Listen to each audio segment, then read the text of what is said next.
growing up in England, the novel My Cousin Rachel is very famous, kind of household name novel. I actually have to confess I'd never read it. So when I read Roger Michel's adaptation of the novel, it was the first time I'd ever read the story. And I read it because I was a big fan of his and had wanted to work with him for some time. We've been developing some other stuff together, and then he said, I've just done this adaptation, and he sent it to me, and I read it, and we had a conversation, and I loved the ambiguousness of the story and the mystery, and I love the kind of gothic element and the suspense and the thriller and the love story, and I was in.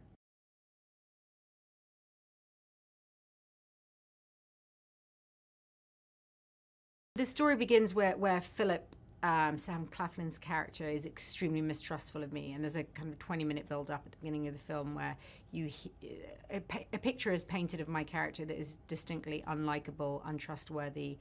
Perhaps she's a murderess, perhaps she's a villainess, perhaps she's a thief, perhaps she's a crazy person.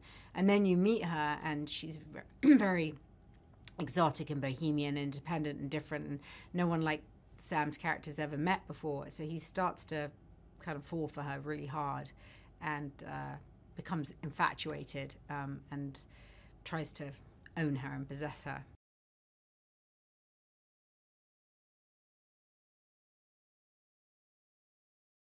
I'd never met Sam before, Sam Claflin, but I think we connected immediately. He's a really wonderful actor, very incredibly easygoing, very unpretentious, just hardworking, funny, playful, silly, goofy, gorgeous, vulnerable, talented. He's a really, I'd work with him again at the drop of a hat. He's a really lovely guy.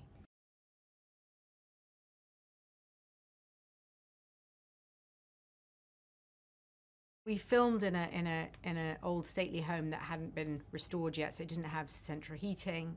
It was of the period.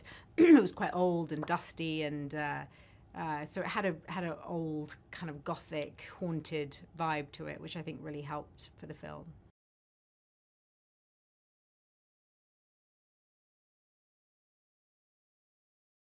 It seems that people come away from the film convinced that she's guilty or convinced that she's innocent, or they're very undecided and need to see it again. And I think that's a good takeaway. It's creating debate and passionate arguments amongst film goers, which is, I think, a fun thing.